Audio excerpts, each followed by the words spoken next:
A catastrophic development for Prince Harry as a furious King Charles blasts his runaway son for completely bizarre claims that somehow there are dark forces at play in the palace trying to undermine and disrupt and sabotage his reconciliation with his father. Harry, get over yourself. No one cares. Now, a raging King Charles has ordered his officials. This is unprecedented.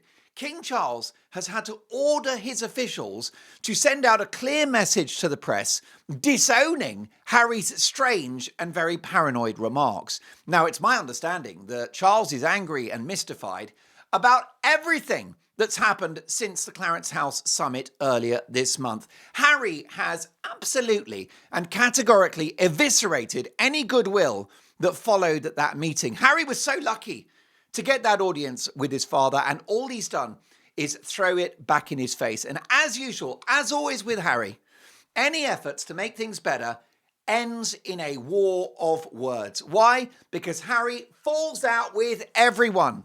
He falls out with the press. He falls out with his country. He falls out with his royal duties and the very idea of being a member of the royal family. He falls out with old friends who, the royal butler has told this programme, he doesn't speak to anymore. He has ditched his friends. He falls out with Sentebale and the chairwoman, Sandra Chandalka, a very decent and brave lady who he wound up having a public spat with.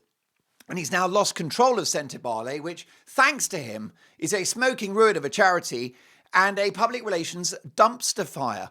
What has gotten into Harry's head? Now, Charles is angry and mystified about what's happened since Clarence House, and we all are. We all don't understand. And I think the answer is that Harry is not a well man. And he's not of sound mind. Harry is not right in the head. Okay, Harry, tell us when the shuttle lands. He's cuckoo. He's in the funny farm. He is a couple of cigarettes short of a packet of Camels. The boy is not well. And there are definitely mental health issues going on. And I wonder whether this paranoia and these conspiracy theories that he's now peddling about those who are out to get him. Well, what causes paranoia, do you think?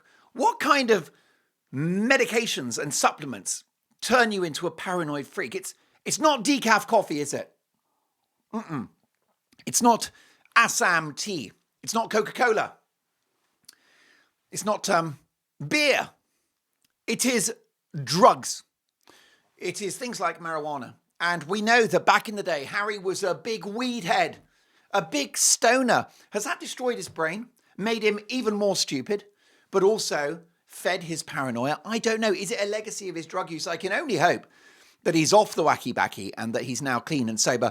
Who knows? I can't possibly say. I cannot tell you whether Harry is getting baked every night or not. Let me tell you that the Mark Dolan show is drug-free. Decaf is the strongest medication you'll ever see me imbibing. Maybe a beer or two, and that would be Budweiser because it's the king of beers. We know that because it says king of beers literally on the bottle, which makes it a fact. So, Harry's not right. Is this a legacy of his years and years of narcotic abuse, which is documented before he thinks of coming after us and suing us for these remarks? It's all in spare because that fool wrote everything in spare because he's completely discreet. He's indiscreet. He's a completely open book. And of course, it got him in big trouble with the US authorities because when you apply for a visa, you have to say whether you've taken drugs or not. Now, we're assuming that Harry said no, otherwise he wouldn't have got a visa. Then he writes in the book spare, oh yeah, I took loads of drugs, man. What a complete numpty. But he's an open book as well. Straight after Clarence House, he was so lucky to have Clarence House. I should be so lucky, lucky, lucky, lucky. I should be so lucky in love. Ooh. So, but he went running to the... Can I tell you that Kylie Minogue, do you know her? Are you familiar with her? She's an Australian singer. What a lovely lady. She's got a sister called Danny. I feel sorry for Danny. Imagine that both girls in showbiz, both singers, both models. One very famous, the other not so much. It's a bit tough, isn't it?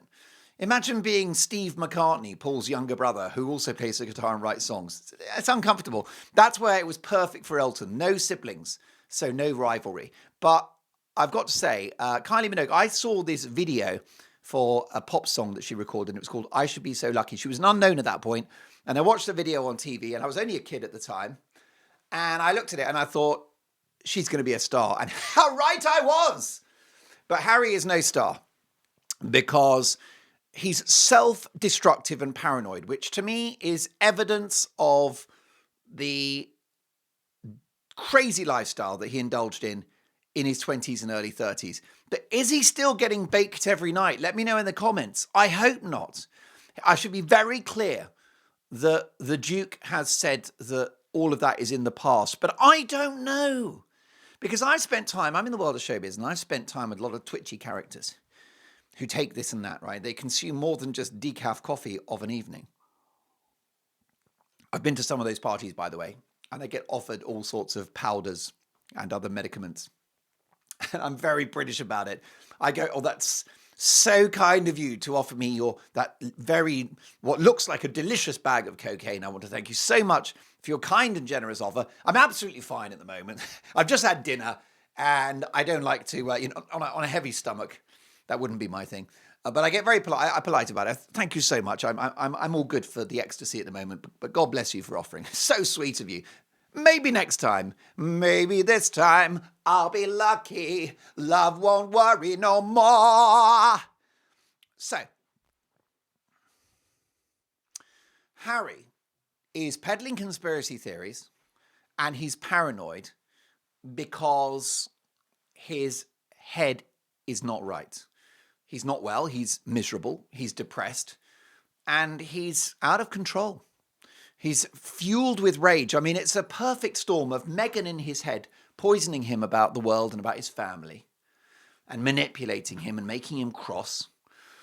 And I also think it's a legacy of his lifestyle back in the day. Potentially now, I don't know. Perhaps he just does yoga every evening. Who knows?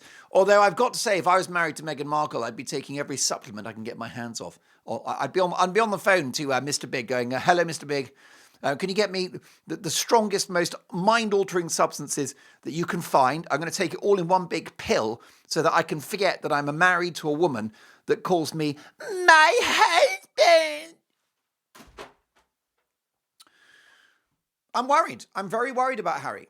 And he's not well in the head. Now, Charles has instructed his officials to reject the bizarre idea that the palace or dark forces are, involved in. This is self-importance in the extreme. People are not sitting around thinking about you, Prince Harry. No one is disrupting anything. You were very lucky to be granted that audience with the king, and you've thrown it back in his face by creating a bitter war of words ever since. What should have happened is you should have counted your blessings, because that was a get-out-of-jail free card by being invited to Clarence House, right? That was you being absolved for some of your crimes. And you should have thought, this is great news. I'm back in, and I'm going to just really play it cool, and I'm going to keep my counsel. I won't speak to anyone. What I won't do is go off on a publicity-hungry photo opportunity to the Ukraine where people are genuinely suffering, and therefore they don't need you to turn up to make them more miserable, and to give an interview with The Guardian, a really indiscreet interview with The Guardian about how the king's doing and, what the implications of that meeting were, which is, the kids are going to be coming soon. It's going to be a regular thing. Very presumptuous, very arrogant, very entitled, very Harry. And it's very Harry to be so paranoid and such a conspiracy theorist. Is he, let me know in the comments, is he getting baked every night? Is that what's happening? I really hope not. He's put on weight, hasn't he? So I don't know whether that's a consequence of the munchies. Have you heard about this? That if you take illegal narcotics, especially some of those jazz cigarettes, they make you very, very hungry. It's called the munchies. And if I look at his midriff, I see him as a victim of the munchies. Something's going on. So a source at the palace, clearly speaking on behalf of the king, sources at the palace do not speak without the permission of the king. And quite frankly, sources at the palace are speaking on behalf of the king. He is the king, right? Kings are in charge, right? Clues of the name, king, K-I-N-G. K-I-N-G-O. And with the king's permission, quite clearly, this insider has told the Daily Telegraph newspaper, and I quote, "It's very sad, especially because everyone has been working hard behind the scenes to make the private relationship work, right? So sad. When you're at home, you want to be safe, happy and secure. It's why we have locks on the front door. So why not have the same online? Unfortunately, when you're using your computer, tablet or smartphone, companies can track you, exploit your data and see exactly what you're up to. And I don't want anyone finding out about my cat video habit. Plus, there are bad actors out there, hackers, scammers, viruses, bots, malware, all ready to make your life miserable. Not to mention those endless annoying ads that aren't nearly as entertaining as this one. That's why I use Surfshark VPN. Surfshark VPN is a virtual private network that protects you online, an invisible shield that hides your location and keeps you and your data private. And here's the fun part. It also unlocks content from around the world. So, do you want to watch NBC without being in America? Or the BBC without being in the UK? No problem. Surfshark is safe, secure, and opens up a whole world of global content. Plus, there's a 30-day money-back guarantee, so you can try it completely risk-free. And here's the deal. If you go to surfshark.com/Dolan or use the code Dolan at checkout, you'll get 4 extra months absolutely free. That is surfshark.com/Dolan or code Dolan for 4 extra months free. Right, even though I'm in Britain, I'm now off to a US website to watch season 3 of Suits. Meghan's brilliant in it. This is the last thing you want, is for the king to be sad. Do you not realise he's got enough on his plate? He's trying to lead the United Kingdom and the Commonwealth. He's trying to battle cancer and be a husband, a father, a grandfather, a monarch, an uncle, a brother. So many. This guy has got such a full plate and he doesn't need this right now. So it's very sad, is the quote, especially because everyone has been working hard behind the scenes to make the private relationship work. And in further devastating remarks, this Buckingham Palace source has said to the Telegraph that Harry's claim that the palace itself had some kind of agenda against him was, and I quote, wait for it, counterproductive. Yikes! Counterproductive. I think we need a mic drop. Will this work as a mic drop? Let's see. The mic drop is back. Fire extinguisher. Now that was quite a good mic drop. Is this one going to... I don't really want to break it. Will it break if I drop it? Let me drop it near, but not... Yeah, that was all right. Still intact. Listen, folks, it's so shocking, and I'm so sad on behalf of the king that he should have to worry about any of this. But didn't we tell him in advance? We've been saying on this show now for months, don't do it, Charles, because a leopard doesn't change its spots, and that Harry will be an open book and he'll go running to the press. And it's all material for him. And it's a way of getting back in your good books, trying to ask you for money, to boost his royal credentials, make himself relevant again, try and restart his media career and his business career, both of which are tanking. That's all it is. A desperate, desperate effort to be relevant again. It's got nothing to do with family reconciliation and a bond between father and son. This is a purely mercenary move on the part of Harry, clearly fueled and architected, if that's a word, by my husband. It's all Meghan. Meghan all the way. And he is her useful idiot. But for them to describe Harry's recent comments as counterproductive is devastating, right? Because it's an example of royal understatement. They don't mean counterproductive. That when they say that those remarks by Harry, his paranoid remarks, possibly born out of years and years of mind-altering, brain-addling substances, is counterproductive. When they say counterproductive, right, they don't mean that. They're pressing the nuclear button. They are actually saying that you are highly destructive, highly damaging, very wrong in what you're doing. We disagree with what you're doing, and we are not happy, and what you've done is destroyed trust. I mean, that's really what, if the palace, imagine the palace has to come out and say that these remarks are counterproductive. And it always happens with Harry. He falls out with everything. Everything turns into a war of words, because conflict and victimhood those are his currencies. And this is how he navigates the world, is poor Prince Harry, world's least happy millionaire, humpy dumpy dumpy dum, in a house with 16 bathrooms. It's so awful, humpy dumpy dumpy dum. You know, while I was serving as a frontline royal, I was in the Bentley once, and I happened to notice it was very upsetting. We were doing about 75 miles an hour on the motorway, going to some incredible posh dinner in a palace that had chandeliers and stuff, and we were going to eat caviar. Awful, don't like caviar really, fish eggs, a bit sickly. And I noticed on the dashboard of the Bentley that was being driven by a man on the minimum wage, whose name I didn't know because I don't care, because I'm not interested in real people or ordinary people. Me and Megan haven't seen a normal human being for about 10 years. And we're driving along, and I noticed that the tyre pressure on the rear left tyre was at 98%, not 100. And it completely ruined my day. And it reminded me of all the problems and of the world and how awful my father is to me. And it's his responsibility for being a bad father and unloving and never giving me a hug and not making sure that the tyre pressure on every tyre of the Bentley was 100%. Humpy dump, pidum, pidum. Poor Prince Harry, world's least happy millionaire. This is the problem with the guy. He's not right in the head.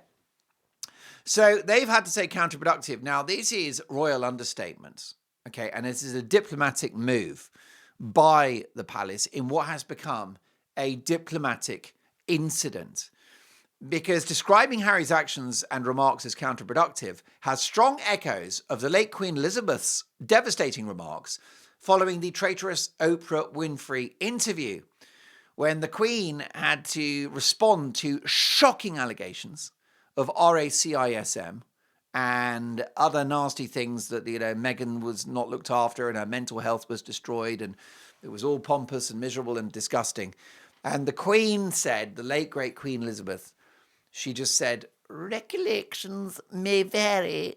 Recollections may vary. And that was it. I mean, 3 words, right? So articulate, so clever, such smart diplomacy. And what the Queen's done there with recollections may vary is take Meghan and Harry down and take them down to Chinatown. Well, if they describe Harry's remarks as counterproductive, well, counterproductive is recollections may vary the sequel. Okay. And Harry ought to lie awake at night now worrying about what he's done, because what he has done is he's destroyed trust and he's set back his hopes of a proper reconciliation with the family and a return to a more public role as a member of the Windsors. He set it back by 5 years. And we talked yesterday in the show about the Sun's amazing journalism, which has sparked all of this, because the Sun have the inside story, which is in the national interest, because the royal family are funded by taxpayers. And Harry, until a couple of years ago, was funded by the taxpayers too. And indirectly, he still is. So this meeting at Clarence House, the Sun revealed that Harry was shocked at how formal it was. He was surprised by the formalities of this recent reunion with the King, and understood to have described the meeting as very official, like an official visit, as though he was just some kind of regular visitor to Clarence House rather than the son of the King. Well, I'm afraid, Harry, you are just a regular visitor now. You reap what you sow. You know that. I know that. In life, you got to make your bed, you lie in it, right? Whoever you marry, the actions that you do, how hard you work, how hard you don't work. You tell the truth, you don't tell the truth. You steal things, you don't steal things. You're a good person, you're not a good person. We are all the consequence of our actions. And you reap what you sow. I understand that. You understand that. Harry doesn't get it. So 53 minutes at Clarence House, which once you've done the shakedown, looking for secret microphones and all the rest of it, it's probably 20 minutes to half an hour tops that the two men spent together for a perfunctory cup of tea. The Sun confirmed that there are no moves for father and son to be seen together in public, or for Harry to return to embark on an half-in, half-out hybrid role, which the cheeky so-and-so was told wasn't possible by the Queen, which he pretended to accept. Okay, no problem, Grandma. I understand. I won't use HRH, and I understand you can't be half in and half out because you can't have your cake and eat it. Yeah. So he said that to Queen Elizabeth, and then she passes away, and then the couple are using HRH, and Meghan, all her correspondence and gifts to people and all stalkery little calligraphy notes that she writes to people. Her Royal Highness, didn't you know I'm not Meghan Markle anymore? I'm Her Royal Highness Meghan Queen Elizabeth Queen is what I am. I'm the queen of the world. So that's what happened, is that Harry promised all this to Elizabeth, then reneged on it. And now he's going back to Charles and he's trying to re-engineer half in, half out, which you cannot do, because to be half in, half out as a member of the royal family is to be half pregnant or half alive.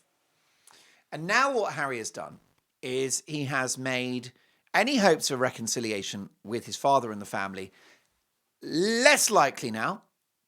He's made Charles coming to Invictus in 2027 for a public sort of show of unity less likely now.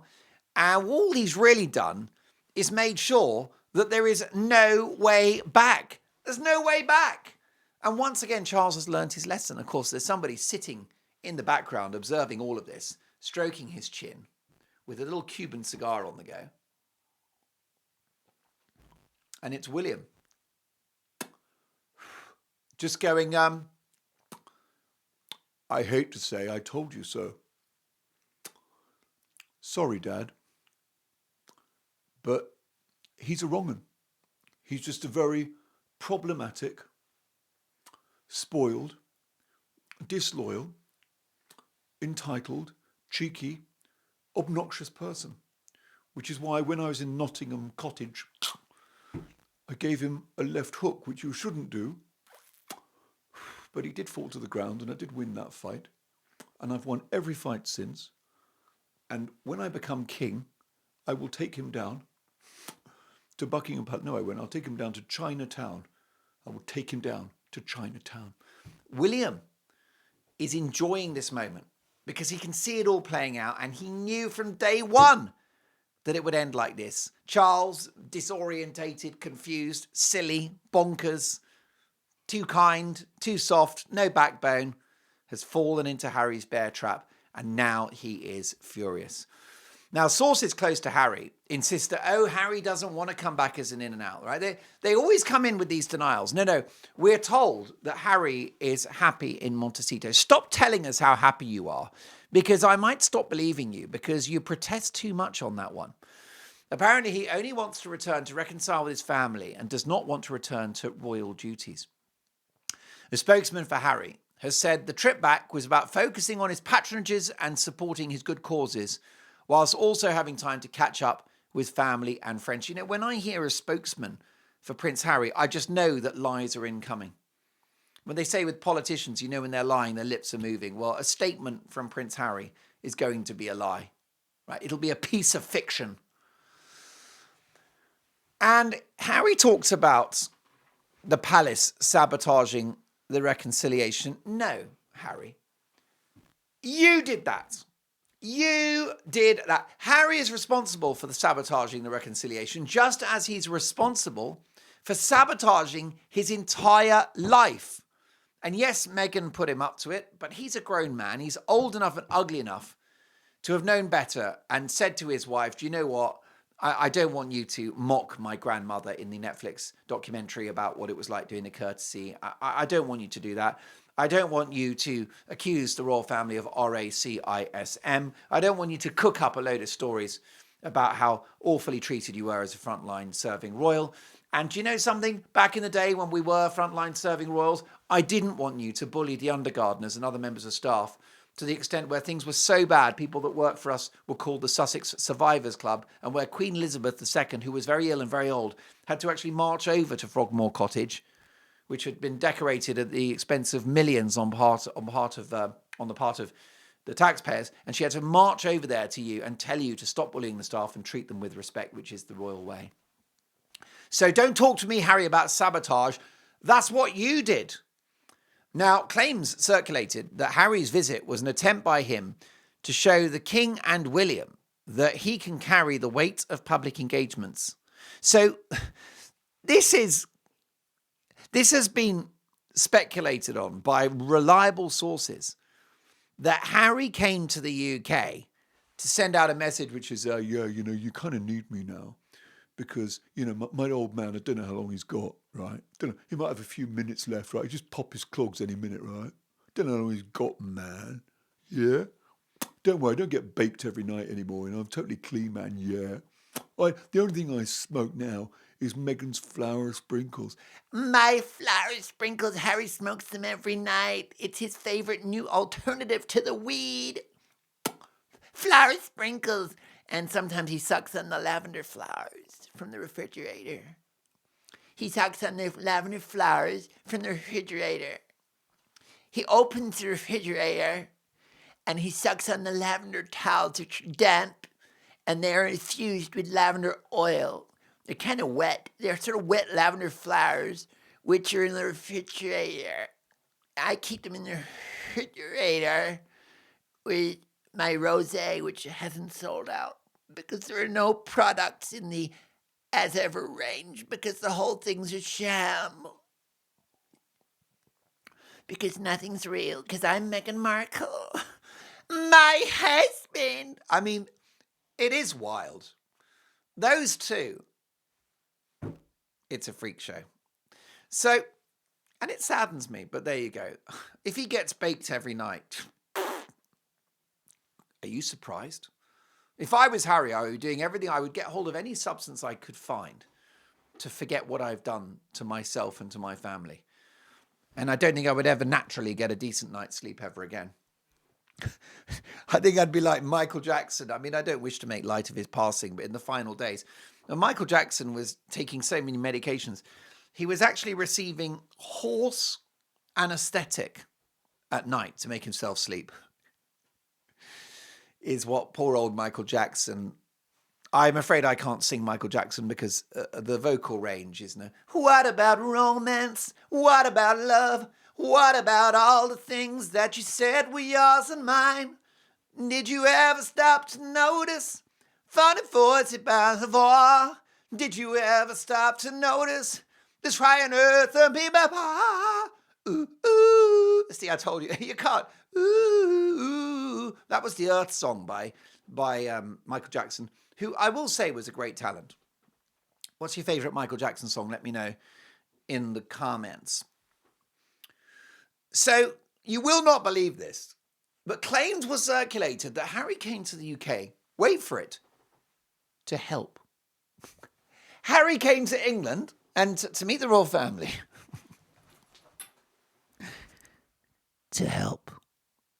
Harry came to help. This is not a drill. This is not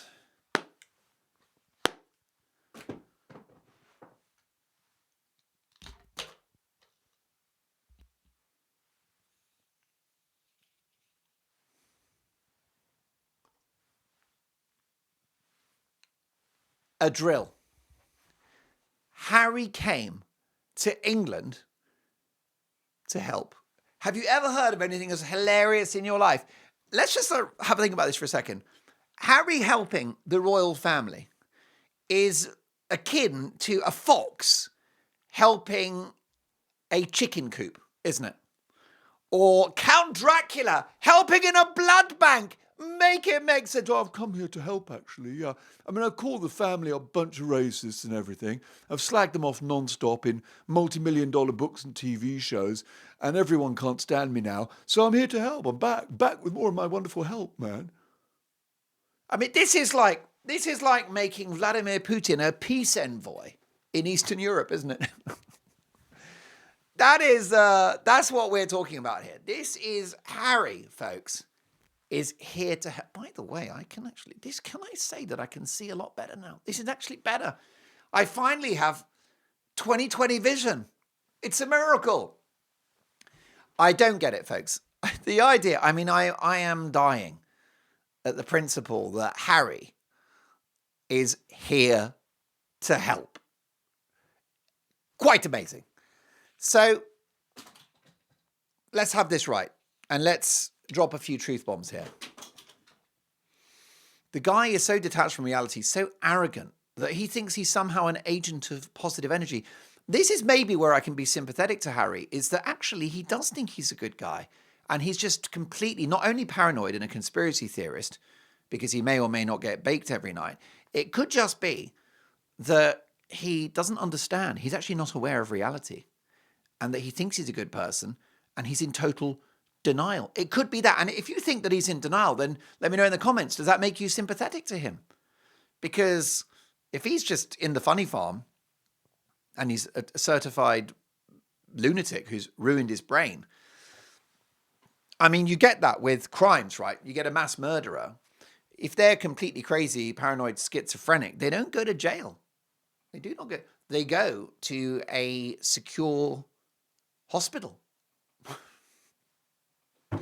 So should we, in mitigation of Harry, take the view that the boy's not well and therefore we should be understanding? I don't know. I'd love to know what you think in the comments. Or is that a let-off? So the rumours that Harry's coming in, right? He's like the cavalry coming in to rescue the royal family. The arrogance of that. The sheer lack of self-awareness. And if that's true, that's a deliberate swipe at the Prince and Princess of Wales. And what he's doing is capitalising on the disgusting slur that Catherine and William don't do enough things publicly, that they don't do enough visits and other, royal events and turning up to hospital wings being open and stuff. It's completely not true. They are so hardworking. Can I just point out that Catherine has been battling cancer for a long, long time, and that if you've been battling cancer and you've successfully prevailed over it, you're not going to be right for years.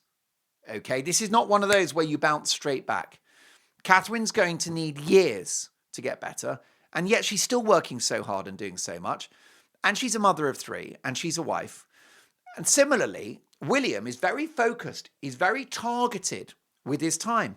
And he doesn't want to just be a ceremonial king or a ceremonial Prince of Wales, just turning up and shaking people's hands and receiving bouquets of flowers. There's more to him than that, because he's got a brain. And what he's trying to do is actually tackle homelessness. And he's trying to save the planet with the what's it called? Earthshot, of course. He's very passionate about that. And there's so many things, the farmers, the natural world. Catherine, of course, very, very passionate about the natural world and the mental health benefits for children and everybody in relation to being out in nature. So they're very focused, they're very targeted. And what they don't want to do is open hospital wings all the time. They want to actually make a difference. They don't want to be ceremonial. They want to be transactional, and they want to get things done, is what they want to do. They want to get things done, is what they want to do. Seriously. And I respect that. And yet, Harry is capitalizing because he knows that there is an awful public relations war being waged against Catherine and William at the moment, which I find a sin. I actually find it a sin because of how great they are and how sincere they are and what brilliant people they are, and because of what they've been through. I think it's a sin. And we've had, attacks on Catherine's beautiful new hair. Amanda Platel calling the pair of them sort of effectively lazy and woke, even though I like Amanda Platel, but her remarks about the couple are unforgivable. And by the way, she had to apologize. I'm really sorry what I said. Amanda Platel, Daily Mail journalist. I heard that Rupert Murdoch was not happy at Amanda Platel's remarks. I didn't like what she said. I thought it was wrong. I know Amanda Platel because, of course, I'm an Australian media magnate. And I read what she had to say. I read everything. So I'm Rupert Murdoch. I read everything in the morning. I read all the papers. I'm Rupert Murdoch. I read all the papers. With my got all different glasses, just like Mark Dolan. Just like Mark Dolan. I got different glasses for different things. I read the papers. And I didn't like what she had to say about Catherine as a good-looking woman. I'll be honest with you. If I wasn't married and if Meghan Markle wasn't on the scene, I'd consider marrying her if she wasn't married. She's a beautiful lady. But I will marry Meghan Markle. You see, what's going to happen? Mark Dolan's right. Harry and Meghan, it's not going to last, right? The relationship is dead. I know that. I know when a business deal is dead. Okay, because I own newspapers, TV networks, radio stations. Right? I'm one of the biggest publishers in the world. And I know when a brand is dying. And I can assure you, right, that the Sussex brand, it's gone. right? It's in decline, long-term decline. It's in decline. It's the Sussex brand is in decline. And I'm Rupert Murdoch, and I know when things are in decline. Anyhow, and it's gone. And what's going to happen is that they'll get divorced, and I'll marry Meghan Markle. That'll be a great investment. She's a good-looking woman with good thick hair, and she's got kind eyes and strong teeth. I look for strong teeth in a woman. Quite often, before I marry a lady, I'll actually count the teeth. If she's not comfortable with that, I'll hire a private investigator dentist to count the teeth while she's asleep. And if I think those teeth are in decline, some of the molars at the back, if they're a lot of cavities, if they're in decline, then I'll pull out of the deal, basically. I'll pull my millions of Australian dollars out. So, here is the thing. It's so appalling, this campaign that's being waged against William and Catherine. Are Meghan and Harry behind it? I don't know. I can't say that they are. Okay. What I will say is well-connected people like Angela Levin, the brilliant royal journalist, she told me on my Talk TV show that they are absolutely orchestrating this campaign against William and Catherine. I don't know. But it's hilarious, the idea that Harry thinks he's going to help by coming to England and somehow do some of the duties that William would otherwise have done. Now, what's interesting is that Harry's people, right, a string of denials about all of this, about everything I've said. So, for example, a spokesperson for Prince Harry has said, recent reporting of the Duke's view of the tone of the meeting is categorically false. This with the idea that the Clarence House meeting was unusually and uncomfortably informal. They say that he didn't say that. The quotes attributed to him are pure invention, fed, one can only assume, by sources intent on sabotaging any reconciliation between father and son. So this is the official press release from Harry, is to call the reporting of The Sun, which is a globally renowned product owned by Rupert Murdoch, and to claim that The Sun has told lies. Well, are you going to sue The Sun? I don't think you are, because what The Sun have said is true, and they've got their sources, they've got their contacts, right? It's a venerated journalistic institution. They know their onions, they know what they're doing.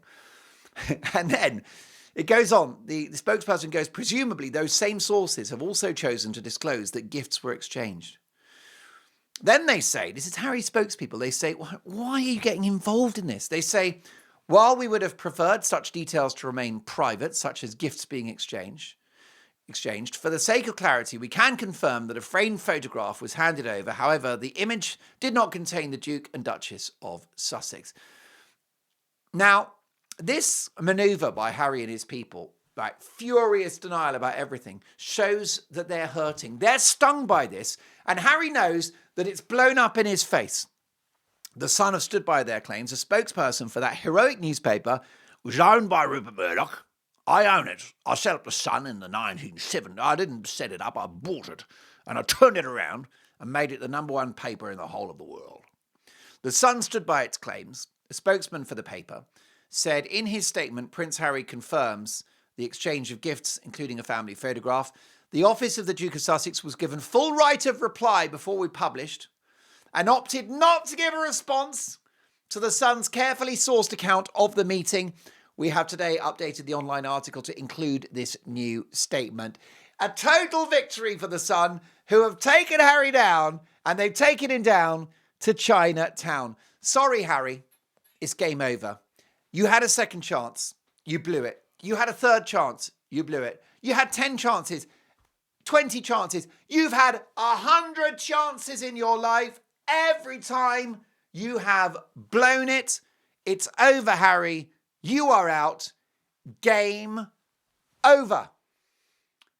And this episode of The Mark Dolan Show is over too. Please like and subscribe. Half of you don't subscribe. Please do, because then you become part of the infrastructure of this show. You've got a seat at the table. You're in the boardroom with voting rights. So do subscribe and listen. Loving your work. Cannot wait to see you for tomorrow's show. We've got some big stories building already. And in the meantime, stay awesome. Have a great day. Love you loads. Bye for now. All the young girls love Alice, tender young Alice, they say.